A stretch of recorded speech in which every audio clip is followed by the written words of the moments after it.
From the ground up is all about us learning with you, with all these experts that we are bringing on, from simple strategies to the most advanced property strategies. These people are all successful in what they do and have so much information to share to you, and we cannot wait for you to listen.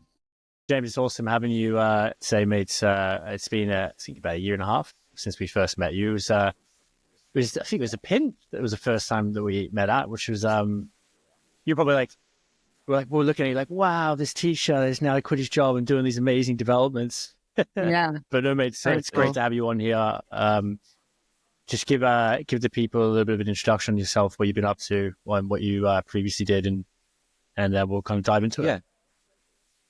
Sure, happy to do that. Yeah, no, thanks for having me. No, it's a pleasure. And yeah, it was a PIN meeting, and I think it was my second PIN that I'd been to, actually, having been to the Bristol one previously. So yeah, it was over in Cardiff, if I remember rightly, which is more, I know, your stomping ground. So my name's James Adams. My company at home, we're a residential development and investment business.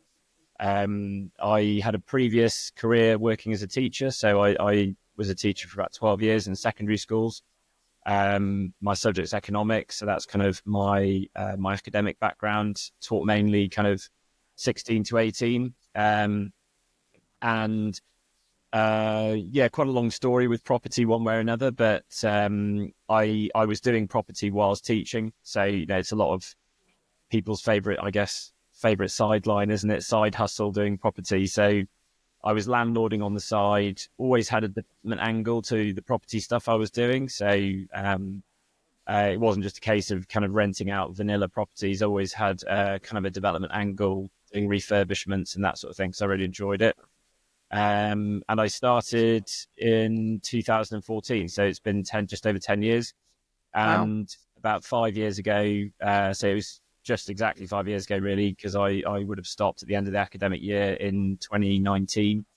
So 5 years sort of full-time in property, growing the Fair Home brand, getting into some more complex projects, bigger projects from where I started out. So that's kind of where we are. We develop in Bristol primarily, although we've also done a fair bit of stuff in Manchester, which I can talk about. We're looking to develop new homes principally, but also at the same time using development as a vehicle for portfolio building as well. So quite an experienced land, primarily in HMOs. That's kind of it. That's kind of it in a nutshell. Very cool. I love the verb landlording. First of all, I like that. That's good. So what was that sort of flipping point? Like, so 5 years, it's decent now, isn't it? You've been in it a while. What was that kind of flipping point that I'm sure so many people are in that situation, like you said, where they're doing it part-time? What was that point where you knew it was the right time to go in to it full-time? Yeah, I mean, I guess, there were push and pull factors, really. So, I really enjoyed teaching. I enjoyed lots of different aspects of it. I love my subject. I think I was okay at it, and I got quite a kick out of, helping kids get good A-levels and get into uni and that type of thing. But at the same time, I had I've got two daughters, Lola and Neve, so they're 8 and 6 now. So when I sort of left teaching, so Neve was sort of 1 and Lola would have been 3. So your priorities kind of change when you become a parent, and all parents would empathize with that, I think.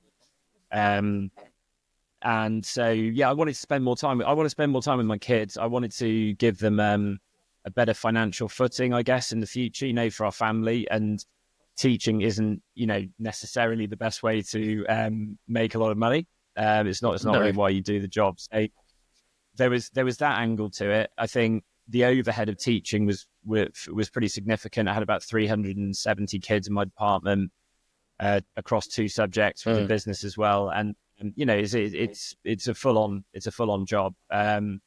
And so there were things that I didn't like about it. So I worked in a boarding school in my last job. So I was doing 6 days, at my desk at 7 on a Saturday, teaching lessons on a Saturday and stuff, which is not necessarily where I wanted to be.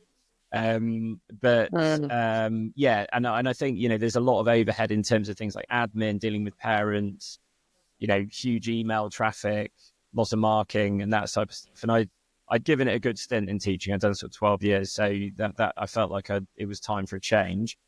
And also when I started in property, I thought, oh, I'll be able to do the property thing on the side, like in the holidays, and it will like fill up my life because I'm quite a doer. I like to be doing things. So that the holidays, weirdly, although it's kind of a reason why people like teaching, it was just too much. It was too much holiday for me, which does sound a bit odd. That's so funny.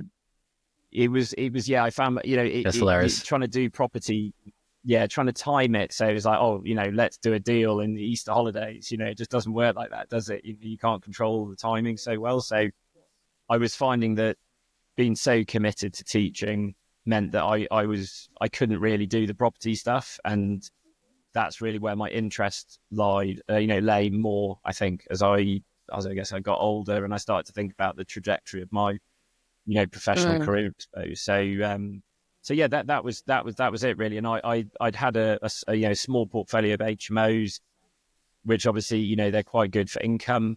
So I was in a position where it wasn't going to be good if I stopped my job, but I could pay the bills, and definitely when you stop doing a job like I had, which is very secure, no commercial risk whatsoever, with a salary, pension, one of the better jobs in Bristol, probably for what I did, you definitely have a kind of, year to 18 months where you're constantly like, what am I doing?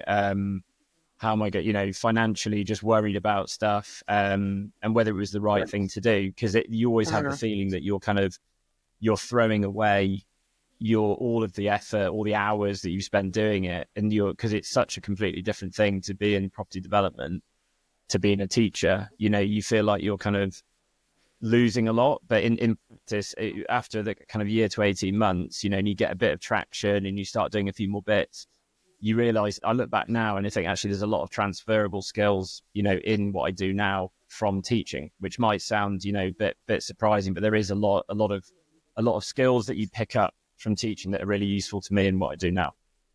Yeah, interesting. I mean, not to mention running the networking event and I bet. teaching a whole room of people's stuff as well, right? Like that alone. Yeah, no, definitely. I mean, I enjoy that. Obviously, running the developers network's been a good experience. Met a lot of people, but I do enjoy that aspect of it. That there's a lot of risk in development. So if you can, put on these events where you're getting people to, tell the room about what they do, and hopefully people will kind of absorb some of that. And when they go in to do their projects, they'll be like, oh, I kind of remembered something about this, So yeah, I enjoy that crossover. Sure. Yeah. We learned so much from that. I mean, that's one of the best networking. I'm not just saying that because you're on this podcast, by the way. Like, it's definitely one of the ones that we look forward to. Like, we know it's next week. Like, we look forward to that. And the venue's amazing.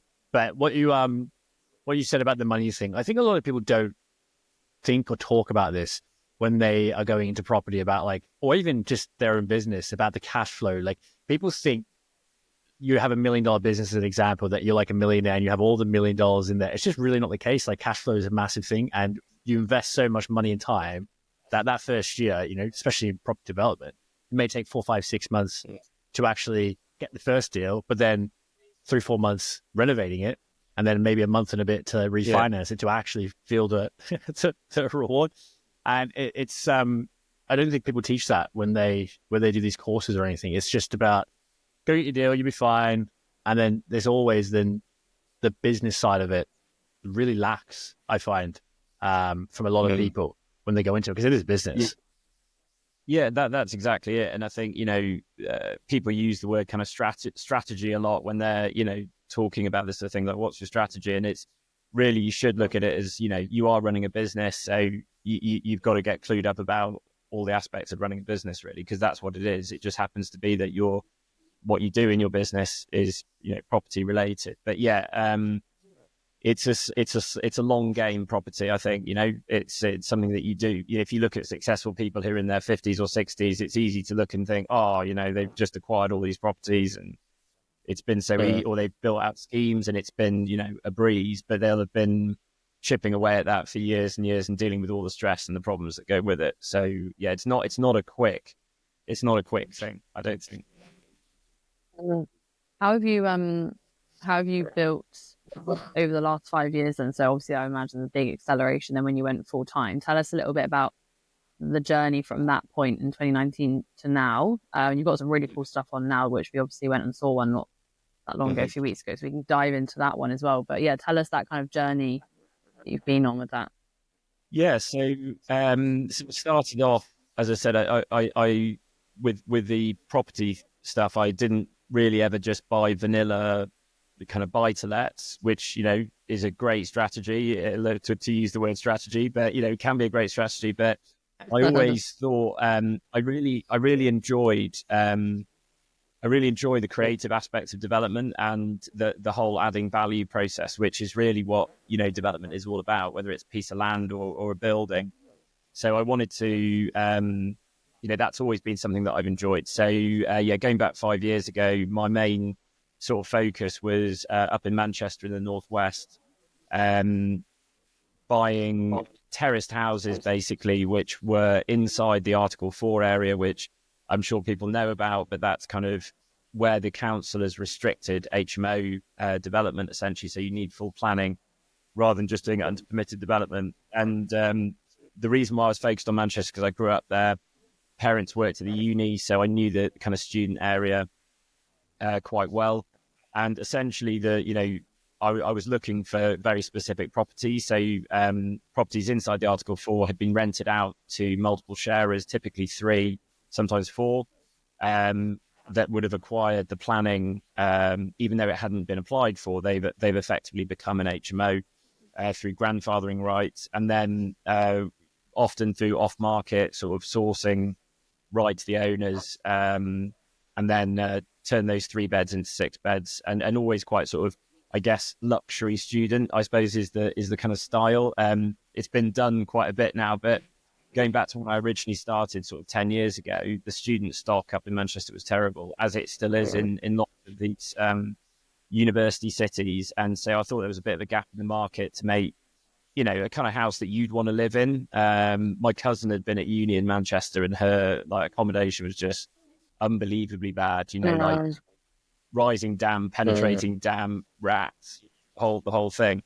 And so we turned these 3 bedders into 6 beds basically, which, because it's inside the Article 4, we'd always focus on the most densely populated student areas, so we knew students would want to live there, and it's also good for revaluation, so so I did several of those, and obviously just holding them through refinance, with the aim to kind of get to a position where we were, as a family, let's say, financially, equal to or better off than, when I'd had my salaried job.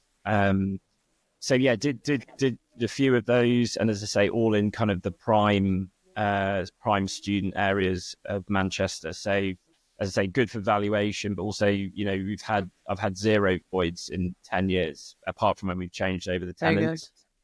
And yeah, amazing. I like the model as well, because it's good because you've got, if you're renting to groups, they've all got guarantors, so your risk of not getting paid the rent, which is a big one for landlords, obviously was very low.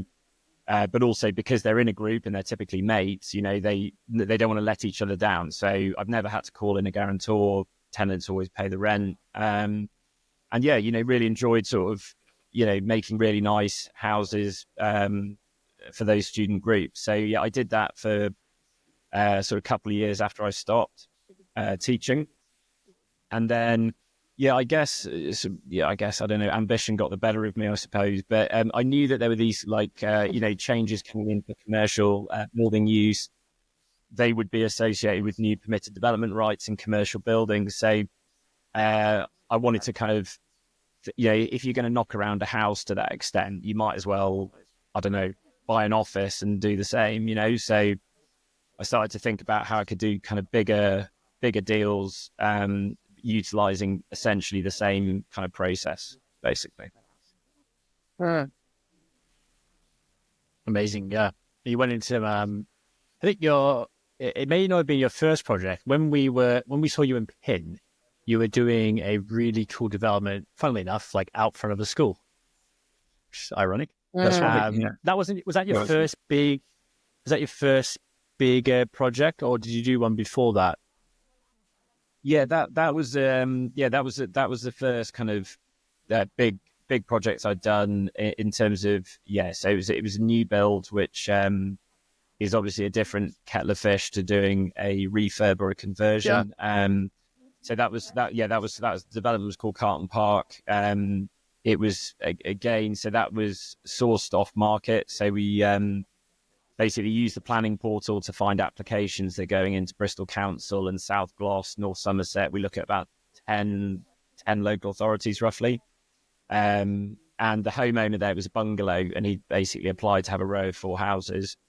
And I wrote a letter to him just saying, oh, what are you doing with would you like to sell the site? And he didn't really have any intention of building it out. He was just doing it for planning uplift. It was a weird old bungalow, used to be part of the school, and he'd lived in it. But as I say, he just got the planning really to bump the value.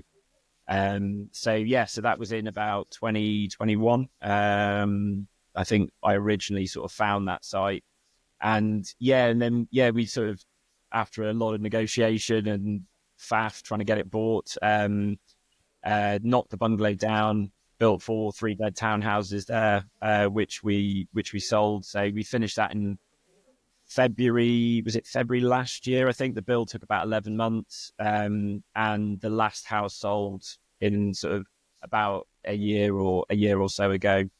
So they're all lived in now. Amazing. With happy homeowners, hopefully. So it was a really good project, and massive learning curve on the construction side, because it's obviously there's a lot more to think about. Typically, the main difference, to make the analogy, if I'm organizing a project, I use the Google like environment in quite a big way, and you look at the folders you might have inside a project, and with an HMO job you might have 10. Whereas within your build project folder of a new build, you've got a lot more folders, if that makes sense. But the principle is kind of the same. So always keeping an eye on, delivering a very good quality product. Design is something I really enjoy. So making sure that, the houses are functional, and that you're adding value in ways that maybe a typical, house builder might not. So, things like, big rooms, maybe extra ensuite storage and that sort of stuff. So it was a big learning curve. There's a lot more obviously to think about with like the ground, because you're not, you might do an extension or something on an HMO job, but not such extensive groundworks, I guess. So what so we talked about this a little bit when we saw you the other week, but what kind of makes that decision between, like for you anyway, like selling and holding something? Is there a certain type of thing you'd sell more like than others, or? Yeah, so I think for me, I'm quite narrow in terms of what I'm trying to do. Sort of have 2 strands to our projects. One is things that are high yielding and throw off quite a lot of cash, which for me at the minute that's HMOs, but open to do other things that are also make a sense from a kind of income point of view. And new homes, I guess, is you obviously when you buy it, you start a development, you buy a site, you buy it with the end in mind, and that's a bit of a cliche, but it's very true. So with Carlton Park, I never intended to hang on to those houses, because you might have various metrics you look at as to whether it's worth keeping them, like your debt coverage ratio, what's your yield, how much money are you leaving in, what's your return on cash, that type of thing, as well as the long-term reasons for holding, which is capital growth. And there might have been a good argument for that in the case of Carlton Park, because it was in East Bristol, which is kind of regenerating quite a lot. And that capital values there are only going to go one way, probably. But the way you design something, I guess, and how you're building it it kind of dictates the end user to a certain extent, because you might build something differently if you're doing it to sell than if you're holding it. So I definitely started with the idea of just, selling them, and to use the capital back into the business to go and buy more income generating assets that, give you a better yield, basically. Yeah, that's the main consideration. But That's obviously so with any development, you want to have a few exits that would work. And they would have worked as rentals. It's just, you might say it would have been a bit, suboptimal, I think, particularly as interest rates moved from, I think they were 1% when I bought the site and took on the development loan, and they were Oh, nice. 5.25% at the end. So the margin on the development loan was about 5%. So we started off at 6, we ended up at 10% or something. So Crazy. if you were Wow. holding them as buy to, it wouldn't have been as good, Yeah. Well, I just want to it's so interesting when you said about you would have maybe designed them a bit differently if you were going to rent them. What do you think some of those differences would have been? Something like that. Yeah, so I mean, I definitely used, for second fix related stuff. Just as an example, we were quite crafty in how we did it. So we saw stuff, so it wasn't costing the earth. We didn't have gold doorknobs or anything, but saw stuff in quite a savvy way. But you wouldn't necessarily go to the trouble of doing all of that necessarily if it was for a rental property.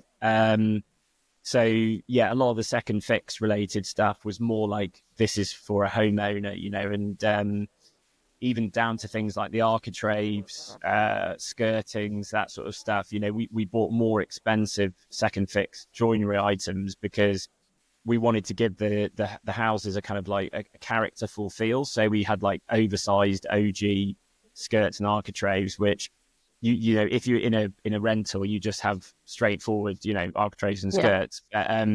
So little details like that, I guess. Were different, and also obviously just number of bedrooms. I mean, apart from anything else, because we had a study there, which if you played around with the internal wall, you could have created another bedroom because they were quite big. They're like about 110 square meters, I think they were, or something. So for 3 beds. They were of a decent size. I think the minimum standard for a 3-bed over 2 stories is something like 85 square meters. So they were done a little bit bigger, and as I say, giving a space for a study because the kind of working from home theme was quite a thing. So we wanted just all the time thinking about adding selling points. That people would be like, oh yeah, that would work for us, and you might not do for a rental property necessarily. Yeah, definitely. You said something that was super interesting there about the debt ratio, like comparing that. So I heard this at a speech the other day, and it was really important. They were talking about people that over leverage, and all it takes is like that interest rate to like jump up a little bit. And if you're a developer and you're over leveraged, it could like completely wipe out your cash flow. Talk me through about how you're stacking that, because I think it's for someone trying to get into it. It's going to be very hard for them to try to predict that / understand that, and they're just going to be looking at the end number. Yeah. So I mean, for holding stuff, you want to be at sort of 200% debt coverage ratio, really. So you want to, in other words, that your rent is twice as much as your interest payment, and I guess that is partly to give you that buffer, so that if interest rates do go up, that asset you're holding, it still washes its face, and you've got a sufficient gap. So that when we're looking to sort of hold something, that is definitely something I'm trying to measure. The difficult thing is obviously when you get to the end of the project, you don't know what interest rates are going to be. So when you're appraising something at the beginning, you might be like, oh yeah, well, I can refinance this at 4.5%, but then in reality it ends up being 6.5%. So having a bit of wriggle room in that I think it is a good idea. Those new builds that we did were relatively high value. So to refinance them, you'd have a decent sized mortgage, and then you're only letting them on a single AST. And you might have got, because they were very nice and they were new build and there's nothing really around like that, you might get a bit more than the 3-bed down the road, but you're not going to get sufficiently enough to have that kind of debt coverage ratio, I think, in terms of that metric. So yeah, it's a good, it's kind of good to have a buffer where there's that, sufficient gap between what you're paying every month and what's coming in from the rent. That's a little nugget for people listening. Yeah, I know you guys were into service accommodation, and I did, because that obviously a lot of people started getting into that when interest rates started going up and landlords repurposing buy-to-lets into SA. And, I really, really looked at that because it was another option to get out of the deal. Because obviously the key the absolutely key thing is getting off the development finance loan and stabilizing the whole thing, because Yeah.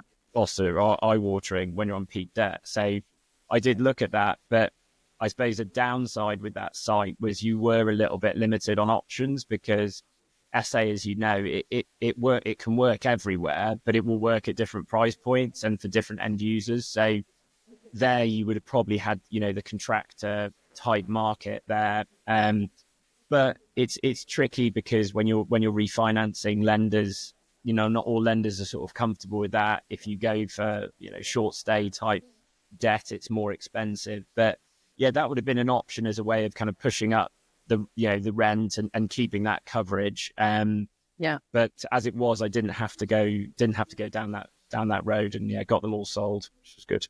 Yeah, it's a good point though, because it is something where we do work with clients like that sometimes, where it might be something that they're doing for a certain amount of time as sort of their exit strategy, but it's not maybe forever, but it might be something that they've got up their sleeve if they need to increase the control on it. So yeah, it's a good point. But like you said, if you've designed them in a way where it's not really suitable for contractors, but then contractors in the market there, then you kind of your maintenance costs probably aren't really like worth it, Yeah, and there's a big difference, isn't there, probably between the way you'd optimally, if you were a new build serviced accommodation, you'd build it in a certain way, whereas if you're selling to my kind of avatar with those houses was people in their early 30s who were not first time buyers, but they were first house buyers. So they maybe lived in a flat, and they were coupling up, and then they were buying a house together. That was exactly who bought the houses, and what they want in a house is really different to, okay, now we're going to have contractors in this, like on a Monday to Friday thing. It's really different. And actually even down to things like, your first fix, like, because your sockets would be in a certain position probably for that avatar, but they would need to be something different, if you were going to make it a proper purpose built serviced accommodation type unit. So it wouldn't have been the ideal way of doing it. The only benefit would be that potentially you're making more income from it, albeit that it'd be potentially variable income. But yeah, and right now you've obviously got like capital allowance and that kind of side of it, which is nice for developers. Things like that are changing, but that can twist people in a certain direction. That can help, but we always say, like, you're not stacking a deal off of that. Yeah. That's the cherry on the top. Yeah, and unfortunately, that's going to be removed. I mean, the other thing that really pushed people to service accommodation was like removing the section 20. Section 24. Yeah, I got it right. Yeah, which was a massive one. But a really interesting thing that people do is I heard someone doing this.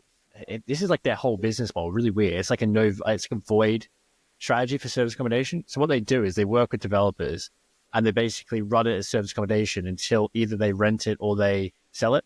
And basically they just keep topping up the maintenance, and they're making like money. So it's covering the mortgage, but it's obviously, they just keep having to like maintain stuff, which is really interesting. When I heard that, I was like, sure, that doesn't work. But this person said he had like a block of 100, and he was running that for like a couple of months.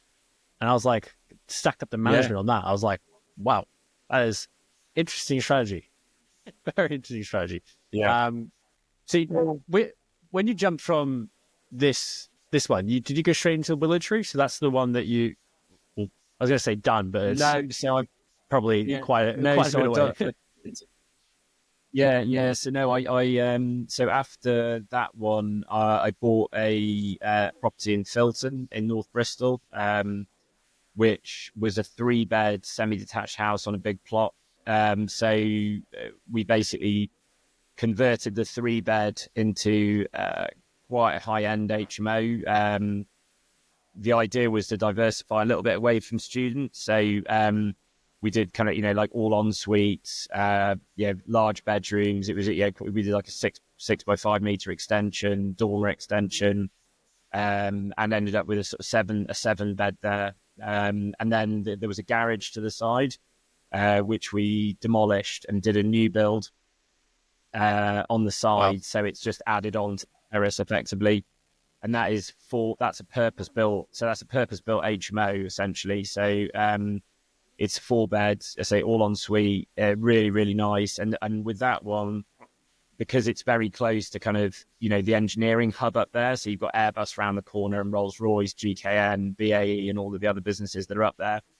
The idea was maybe to have a kind of hybrid where the 7 bed you do on a, typical traditional AST model, and then the 4 bed would be almost like a kind of like a little mini hotel type thing, for contractors, and potentially get a blue chip tenant who would, put their workers in there. So it's a very nice HMO. So it's a new build HMO, which is quite kind of a bit unusual, I guess, because people tend to convert rather than doing them from scratch. But so it's 11 beds in total. A lot of bathrooms.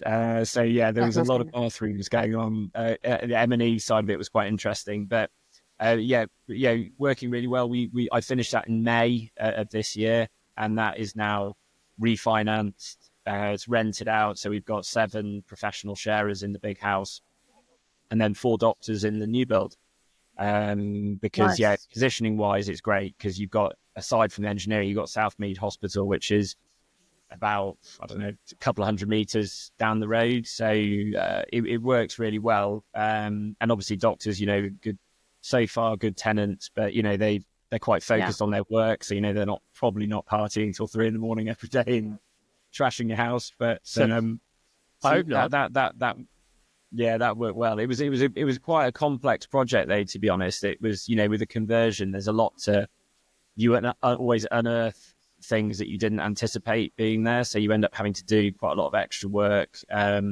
Even things like the drainage were quite complicated. The levels at the back were not straightforward. So, and that's one that we're just holding on to that in the portfolio basically. But yeah, it was a good project. So yeah, good location inside the Article 4 now as well. So hopefully it will be good in the long run. It will be a good asset in terms of value as well. Mm. Yeah. How amazing. many What's the how many projects do you have on like a go at a time? Like, do you tend to do one big one at a time, or do you try and have like, I think you mentioned a couple of months ago at the networking event, you have a few smaller flip type things on the side as well? Yeah.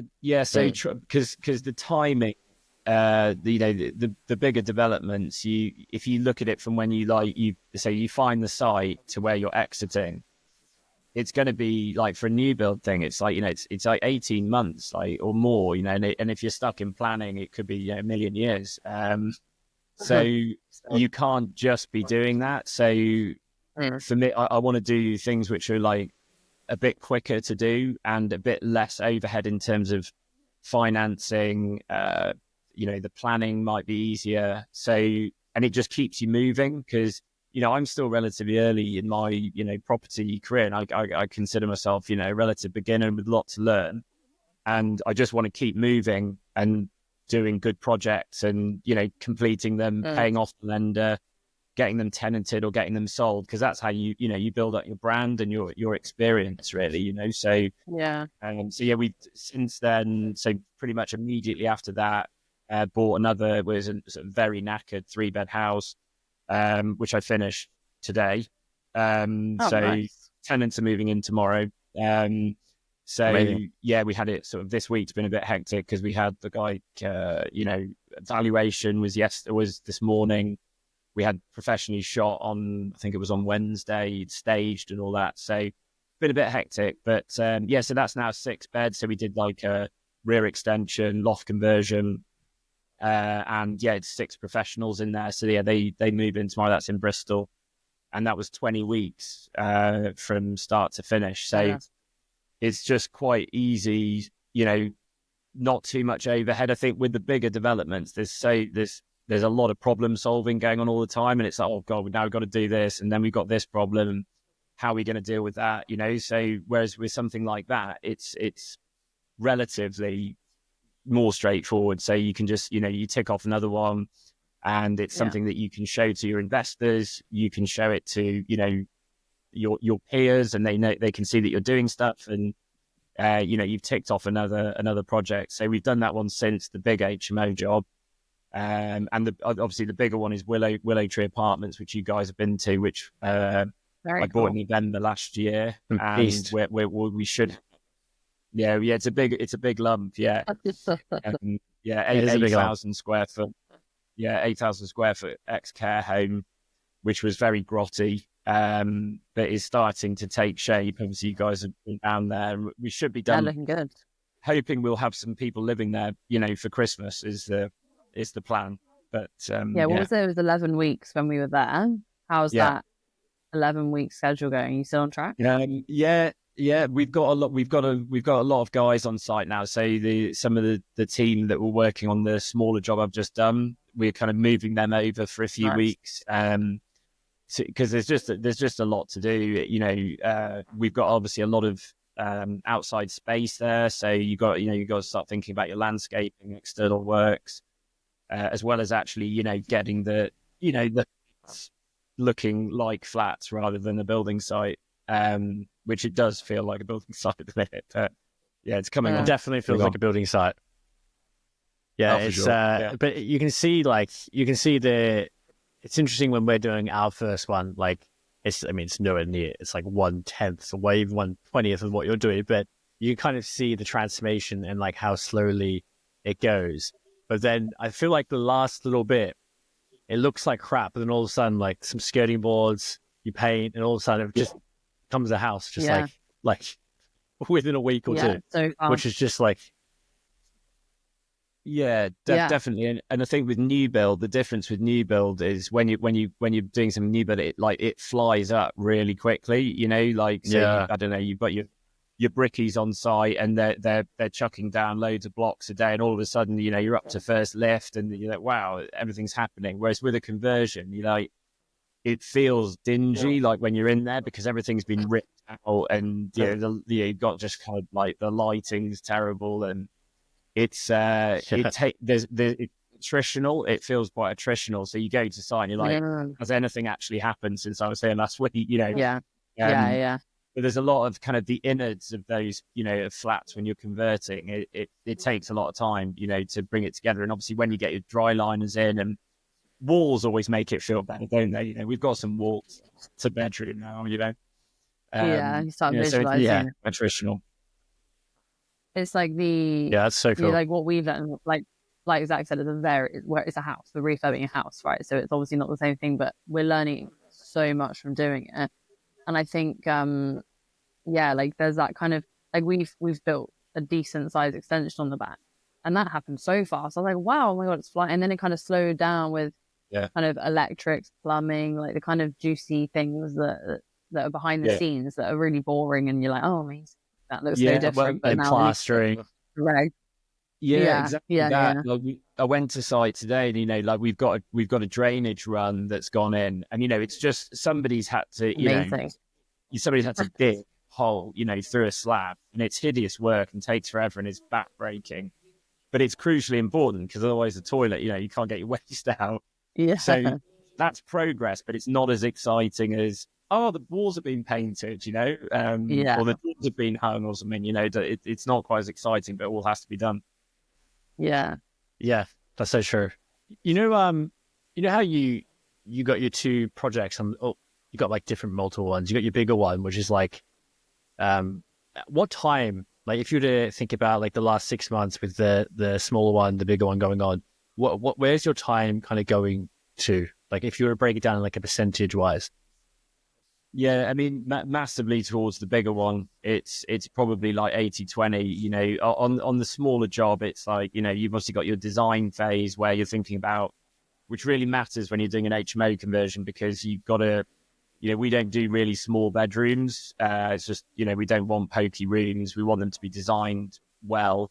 And so that phase, you're quite involved in it, and you're doing your electrical plan and thinking like where the beds are going to go, where your sockets need to go. And that type of thing, there's input there.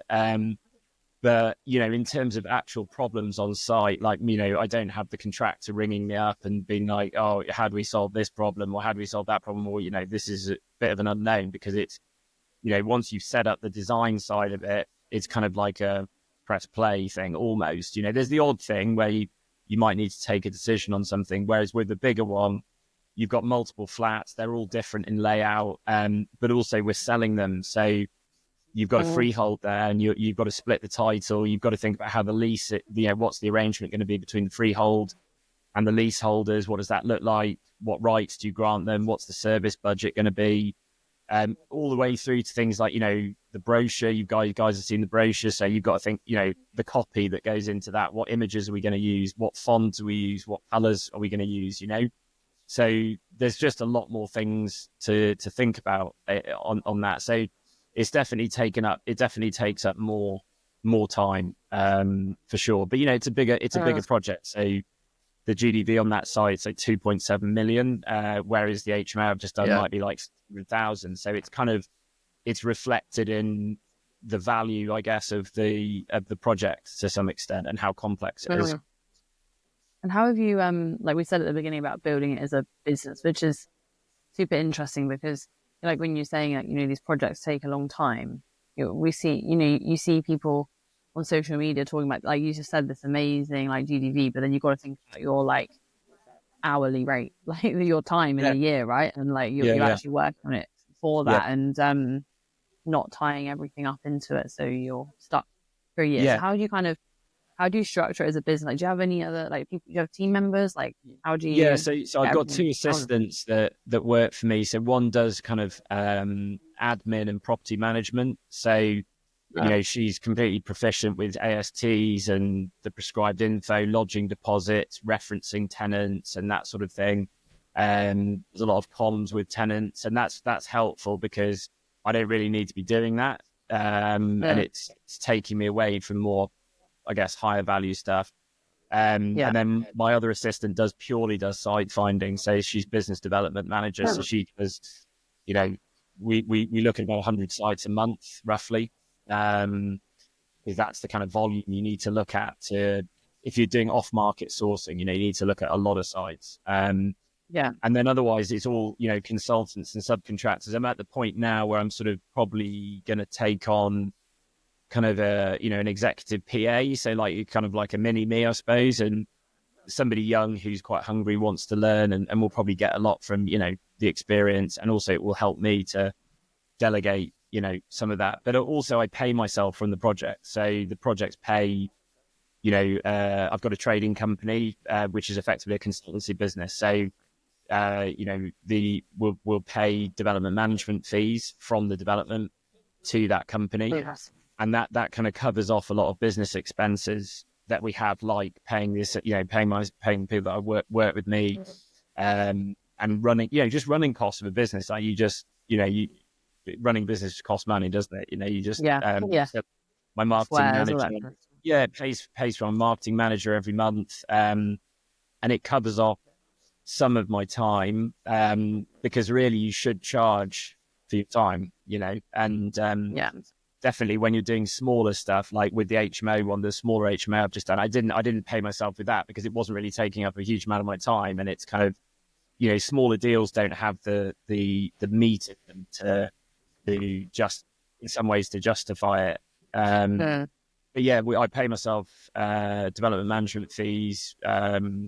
We also do contract administration as well. So when you're doing drawdowns from the bank, I deal with all of that side of it as well. So you have, you look at your costs that you've got, your contract sum analysis, and how much you're drawing down each month, doing payment certificates and stuff. So I kind of done that deliberately so that there's a cash flowing business there, which is my consultancy, which is effectively how I pay myself, if that makes sense. Interesting. And the banks are absolutely fine with it. And it's definitely for people that are thinking of getting into development, even if it's something quite small, you should always have a line for, what you're paying yourself. And then granted, your payment is in a way, hopefully you make some profit, although obviously it's not guaranteed. But it's month to month, isn't it? We've all got month to month things. So within the business, it's paying the people that work for me, paying for marketing costs and that sort of stuff. And it's very helpful for that reason. So yeah, definitely paying yourself. But, we're all guilty of that. I think, of not paying ourselves. When you run your own business, you see it as a way of saving money, but it ends up being that you do a lot of work for free, which I was very used to as a teacher, incidentally, because you when you're a teacher. But I'm kind of getting out of that mindset a bit more now. So interesting. Yeah, that's cool. Have you Have you read the oh god, the book has slipped my mind. What's it called, Eve? The book about paint. Have you read Profit First? The book. Haven't, but it sounds like I should. It's a good. Yeah. It's a good book. Yeah. So it's what you talked about, where business owners, like small business owners, they don't pay themselves. They for some reason, like you said, what they do is they pay all their expenses, and then all of a sudden they look at their spreadsheet, and that's what their profit is for the month. But to give you like the summary, the author basically used to do this all the time, ran a business, was like a multi-million-dollar business, and then got to the end of the year. He's like had barely any money in his bank account. He's like, what's going on? And the accountant said, here you go, you got a 40 grand tax bill. He didn't have the money. And he's like, but I there's no money. He's like, yeah, you made an accountancy profit. He's like, what? He's like, well, how's that work? I got no money. And basically then he talks about like you as soon as money comes in, you like basically put it into a separate account, like multiple different accounts. So it's something that I adopted early because our mentor told us, and it's like amazing. So we had a massive like VAT bill the other day. And it was just like a click of the button. Like I didn't even think about it. It wasn't stressful. Whereas I know so many people that are like panicking that they got a VAT coming. So you kind of remind me of that. It's super interesting because I think, I think people don't pay themselves enough. I definitely didn't pay myself enough early days until I got forced to. Until our mentors pay yourself something. You're working.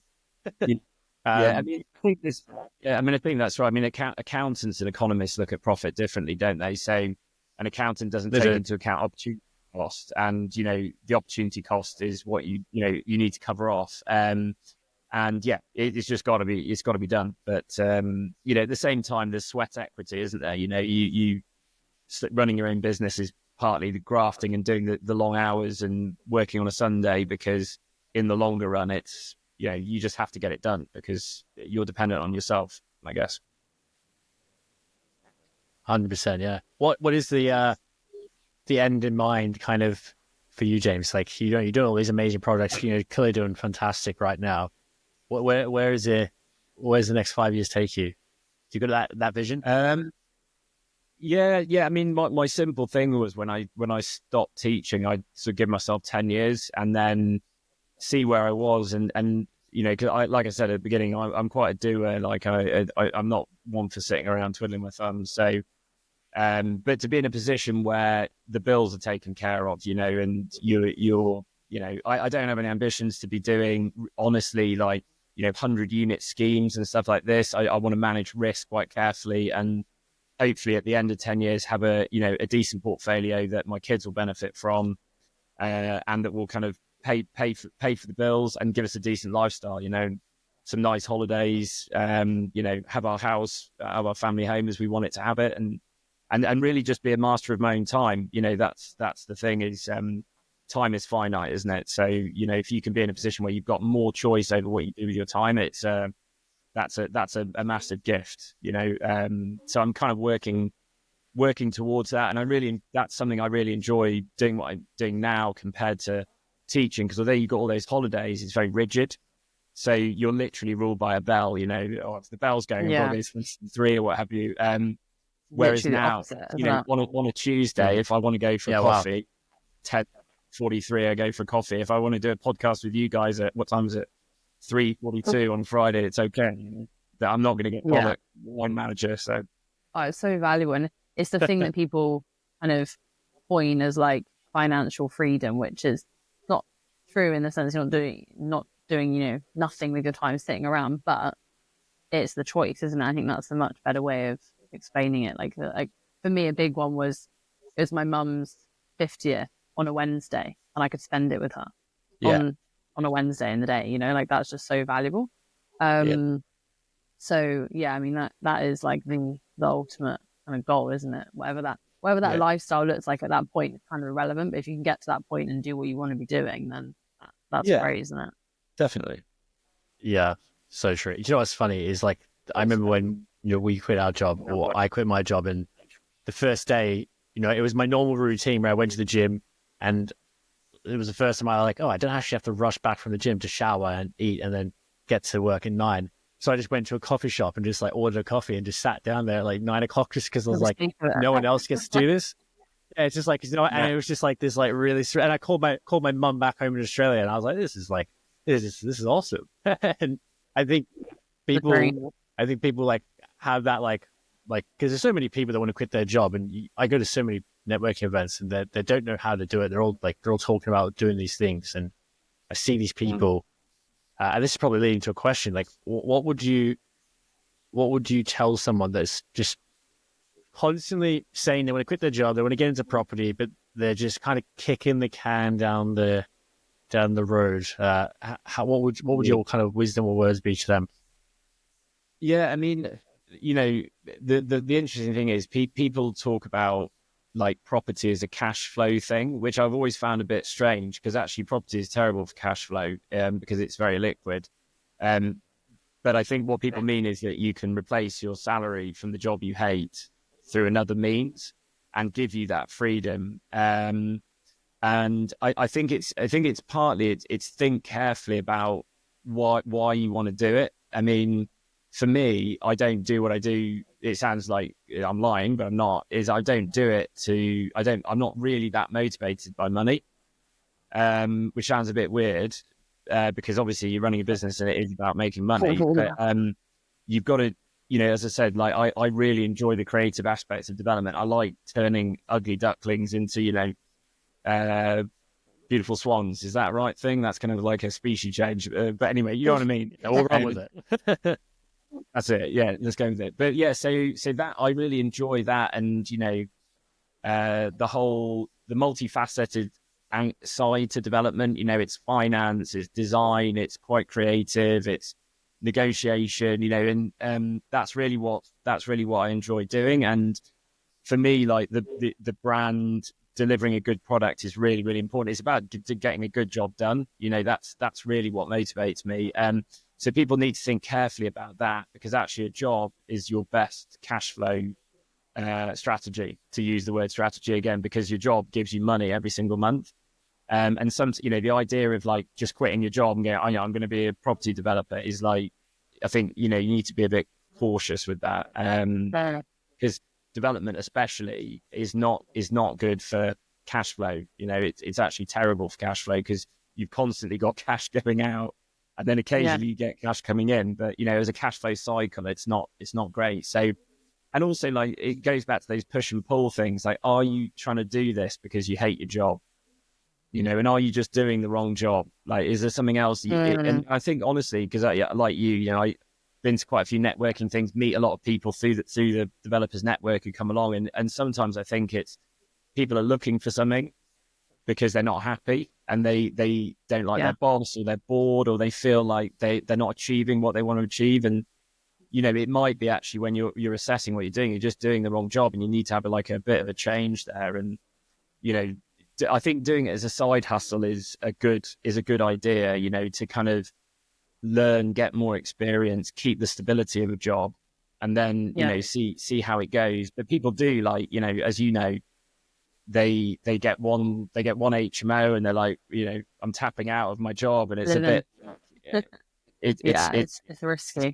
It's crazy. And actually you need to have a lot of property producing a lot of income to get yourself to, you know, let's say like, I don't know, a 30, 40, 50 grand job. You need to have quite a lot of income coming in. You know, if I don't know, your gross rent's 100 grand, what's your margin on it, you know? And then you can factor in tax and all the rest of it. So yeah, there's a little bit, I think people sometimes look at it as a bit of, you know, it's all sweet when you're doing property, but it's a profession like any other, with its ups and downs, and just need to think quite carefully about it. But if you really enjoy property, I think you have to enjoy property. You know, like I like talking to people about property. I'm so boring. You know, I always have to, like, when I go meet people, just, my wife doesn't quite tell me, but she's almost like, just don't start talking about planning at the table, because people don't care. You care about it. Other people don't care about it. You've got to be passionate. Yeah, you totally do. And you know what I think as well is, it's like it is that dream of like, quitting your job, and like you said, people looking at that for all of the amazing reasons, and but actually the reality of what those first few years at least look like and beyond.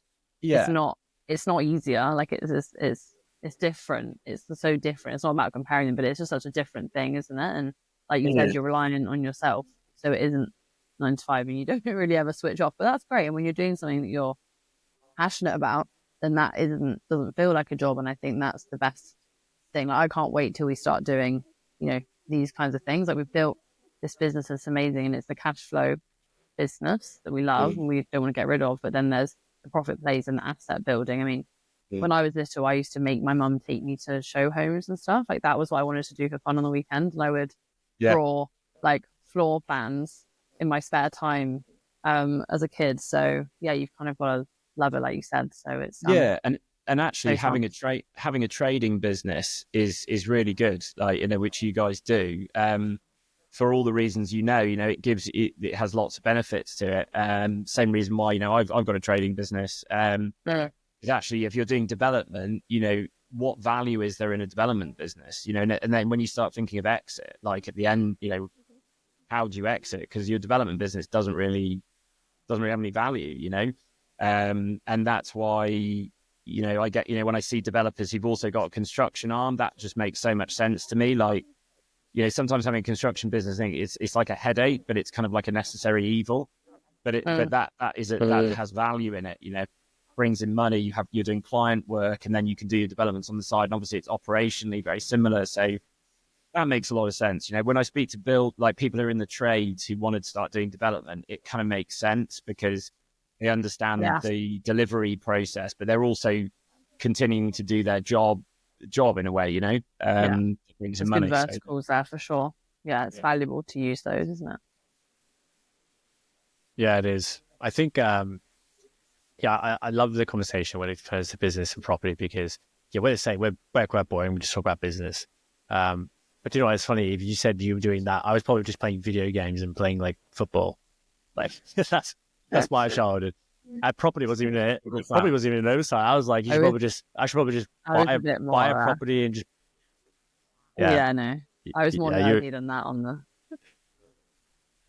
Yeah, I funnily enough, I genuinely before Eve mentioned property, I genuinely didn't think about doing it. I was like, oh yeah, just buy a house and the typical buy to let kind of model, which I inevitably realized very quickly that I could do one every 5 years at the current rate I was earning. I was like, that doesn't seem like it's going to be a good plan.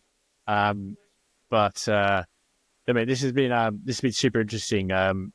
What are you getting up to now after this WillowTree? We didn't actually talk about WillowTree that much, but we obviously went through a little bit. Talk quickly about that as a breakdown of what you're currently doing there. Like how many flats and probably what the biggest learning point from that property was as well, that new build or conversion to new build. So it was a disused care home, been empty for 5 years. Quite big. It was 32 beds, 8,000 square foot on a very big plot. Bought it with planning through an agent, and the attraction of that was that it had planning and it was kind of ready to go. So given the way that planning is a total disaster zone at the minute, as you know, and people know, it was really attractive as something that was kind of ready to go. Very good location, right in the centre of town. Would work for the demographic around there because we're selling to downsizers mainly. So having that proximity to this kind of shopping centre is a good thing. It's 9 flats, 7 3 beds, 2 beds. I think that's right. So the GDV, is about 2.7 million, something like that. Build is about £1 million, ballpark. So, Beast. It was. It's been a good learning experience. I think things I already knew, but have definitely been good learning points. Like when you're thinking about your costs, you need to think very broadly about them. So you've obviously got your build cost, which is the main bit. But at the same time, you need to think about working capital in your development company that owns it. So, I'm sure I've got a holding company. The holding company owns shares in the project companies. And those little project companies, they need to be properly capitalized. So, you just have cash. You need to spend money, which is not to do with building stuff. It could be, I don't know, we've got microsites, for example, for that people can log on to when they scan the QR on our advertising board. And that every month there's a little fee that we have, hosting fees. We had to pay somebody to do the website. We had to pay somebody to do the brochure. You've got, utilities costs all the way through. You've got to insure the building.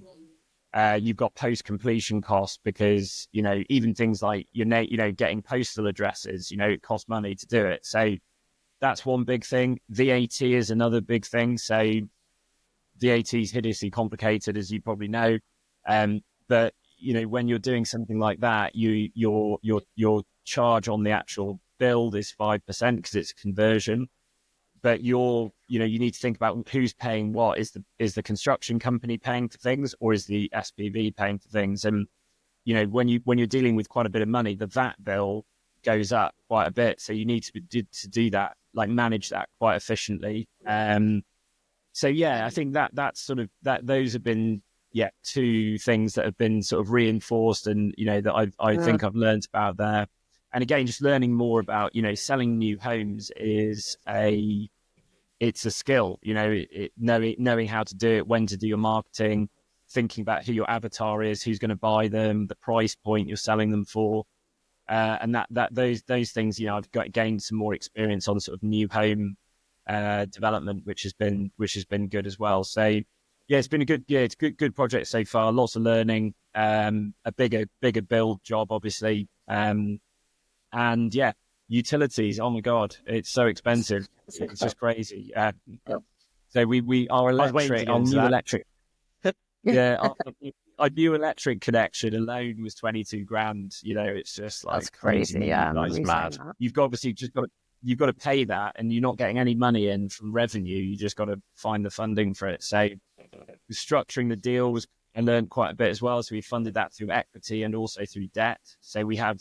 shareholders who are basically taking on more risk, but they're going to get a better kind of return. And we've also got junior debt and we've got senior debt as well. So financially, how that all is tied together in a shareholders agreement and the articles of association, that was also good learning experience as well for future projects. So yeah, no, it's been a good project. We're just about to exchange we might even have exchanged now, actually, I don't know, on amazing, a new project. So timing wise, it's been quite good. As I said, finished the HMO today, hopefully exchanging another one today. So and again, it's not a huge deal, but it's one that I think it'll be hopefully it'll be quite quick, and another one ticked off, different sort of project again. So hopefully we'll learn cool from that as well. Sounds like a bit of a celebration this Friday. It's Friday. It's Friday. Yeah, go there. Yeah, you gotta. Very good Friday. You get on the beers while we pack. We're going to move house. Yeah, we're moving house tomorrow, so crazy. Just before we finish, I just want to do an extra, shout out to the developers. It's also we've been going there for a while, and I just want to highlight it again because, like Zach said, it's such a great networking event. It's really great room of people. Like it's such a valuable room, and everyone's so interesting and shares so much knowledge in there. And the speaker's always really good. Really looking forward to the next one with the you can tell us again who it is exactly. Yeah, it's Mike and Kerry McKeown from Matrix Group. So Mike and Kerry I've known for a little while. They've run various property businesses. So they ran and sold an estate agency. So they've done all of that type of stuff. Mike's done some quite lumpy developments, new build. Kerry's like very kind of systemized, organized, and they've got quite a significant serviced accommodation business. They also do serviced accommodation operations like you guys do for clients as well.